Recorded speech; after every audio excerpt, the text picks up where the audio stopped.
Hello and hi everyone. I hope you all are doing good. Um, I hope you all are staying indoors and having a great time with your families. So today we'll come to the next lecture on private international law, which will be studied in the ninth semester in BBLLB. So today we'll start with an interesting topic, which is known as the characterization of the PIL. So before that, I posted my videos on the introduction on private international law. So that included what is private international law, how it came into existence, followed by the distinction between the private and the public international law, and I have gave you an overview of the private international law into much details. So today we are here to talk about the topic, which is the characterization of PIL. I hope you have a good time with me. So here we start. So private international law manifests itself into a series of logical sequences that cannot be skipped. The first and the most logical step is to ascertain jurisdiction of the case. So as I said, that jurisdiction is one of the most important criteria of the private international law. So if the court has no jurisdiction, then it is over before it has ever been started. So if the court do not have any jurisdiction, then the case is already dismissed. If jurisdiction is exercisable, then the next step is to determine the legal nature of the question posed before the court.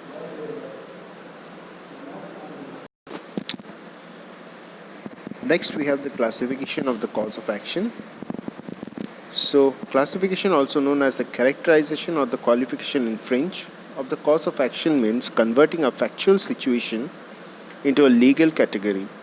Factual situations are neutral because no matter before what court one files a case, the facts of the case do not change. What does change is how the particular court will see the facts from a legal perspective. The goal of classification is achieved once the court finds the correct rule for the choice of law. Every jurisdiction classifies its legal rules differently. So, for example, a judge must decide whether the situation before him is a question of succession or administration of assets, and deciding whether it is the former or the latter means applying different rules.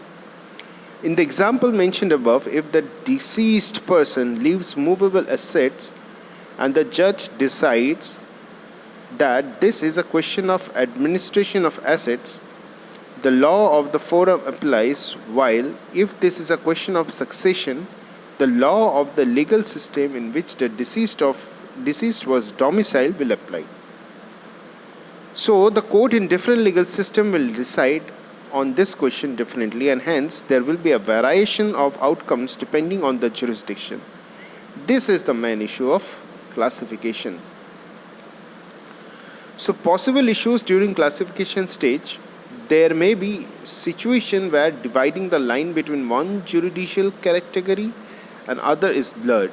It may also be a case that a law of the forum and the foreign legal system classify the question completely differently. So these are the most possible issues. So how can you state these issues? So we'll go through a case law and an example. So here is a example of this type of difficulty, which was there in the case of Anton versus Barton in 1891, which is sometimes referred to as the Maltese marriage case. So it was decided by a French court in Algiers. In this case, a Maltese couple who married while being domiciled in Malta acquired a new domicile in France. Husband purchased land in France. After the death of the husband, the widow filed an action in France, placing a claim on the land of her now deceased husband. There were no issue with determining the rules of the choice of law, as the rules both in Maltese and French private international law were the same on this issue. Law of the situs applied in the case of the succession to immovables. The issue was with the matrimonial rights. This depended on the legal system in which the person was domiciled when he or she was married. So situs, what is situs? Situs for the purpose of the law of succession. It is a place where the immovable property is located. In this case, the critical decision was whether this was a case about matrimonial rights or inheritance rights. The French private international law classified this as a case about inheritance in conflict with Maltese private international law, which saw this is a question on the matrimonial rights. When we have a situation like this, depending on where the case is brought, the decision will be different as the court will apply the lex fori. So in this case, if the action was filed in France, it would fail, while if this was done in Malta, the widowed would have won. The French court, however, decided to apply the Maltese matrimonial law. This raises an important consideration: the law of which country must be used to decide on the classification issue. There are various schools of thought. Some authors like Beckett argued that we must use a combination of the comparative law and analytical jurisprudence to find a generic way to classify legal questions. However, this is not very practical. Next, we have the law of the forum, which is also known as the lex fori solution. This is preferred model for many continental jurists. Notable proponents of this were Conferon and Etienne Bartin. The local court should use its own domestic law when classifying its rules and when it is classifying foreign law. It should do so according to the closest equivalent and its own law. In case law, Ogden versus Ogden and Hoover versus Tenor are the examples of application of this solution model.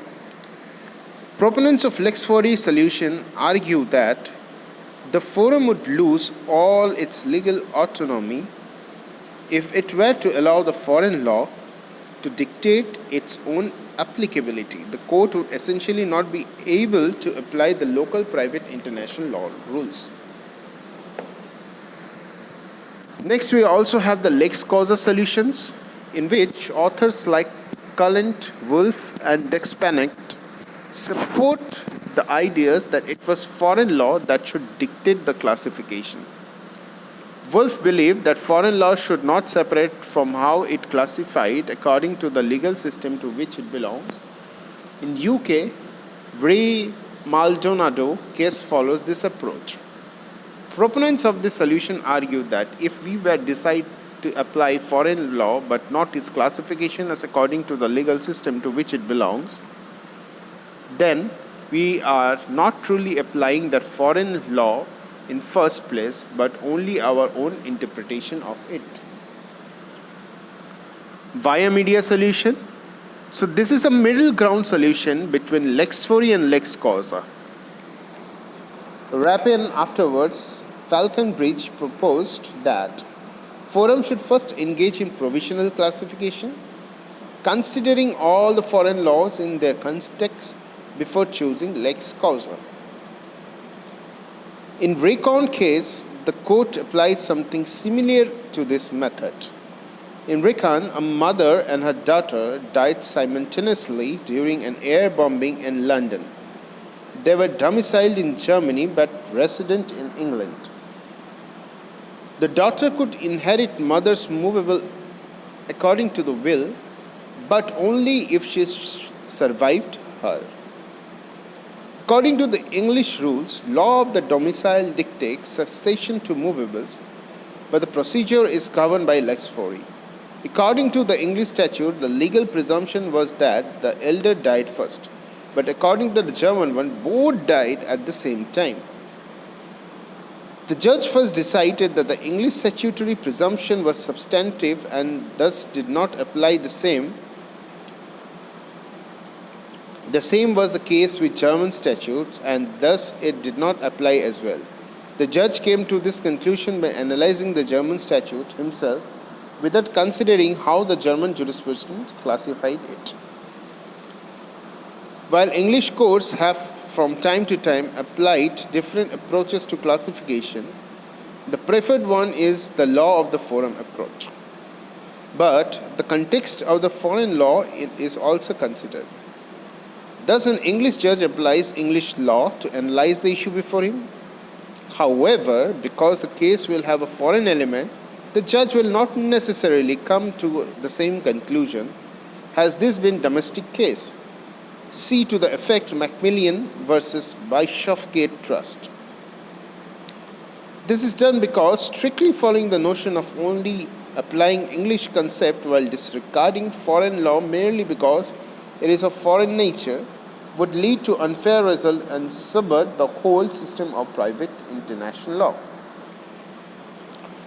After all, the whole point is to find the appropriate rules to apply to a case that depends on the foreign law. Hence, things like tort, contract, etc. must be given wider interpretation. So let us look to another landmark case which shows how English judiciary deals with the issue of classification. The case of De Nicoles versus Culliner, a French couple married in Paris without making an explicit contract in regards to their matrimonial property rights. At the time of marriage, they were domiciled in France and they also had French nationality. French law states that the default regime of the community of property, similar to the community of equest in Malta, is applied when there is no express contract. After some time, husband has changed his domicile to that of England and died there. He left a will which did not credit his widow with much in terms of property rights, which went against the French rights. The said widow challenged the will in an English court. So the English private international law spouses' property rights on movable are dictated by the prenuptial contract. In case of a lack of any form of prenuptial contract, these rights are ascertained by the law of the domicile of the parties. The issue in De Nicoles versus Culliner was whether to treat the widow right as testimony or contractual in nature. Only after doing this would it be possible for the court to decide on whether to apply French contractual law or English law of the wills. So the issue in De Nicoles versus Culliner was whether to treat the widow's right as testimony or a contractual in nature. Only after doing this would it be possible for the court to decide on whether to apply French contractual law or English law of the wills. In De Nicoles versus Culliner, if they were to apply strict English internal laws, there was no contract. Nevertheless, the House of the Lords decided that the French contract law was to be respected. Hence, the couple were bound by an implied contract. This case is an example of how an English court, by recognizing a foreign legal concept, widened its interpretation of what is a contract versus how it would have been if the court followed strictly English internal law. So that's it for today. I hope you have understood the characterization. We'll hope to meet in the next lecture. By then, thank you and have a good day.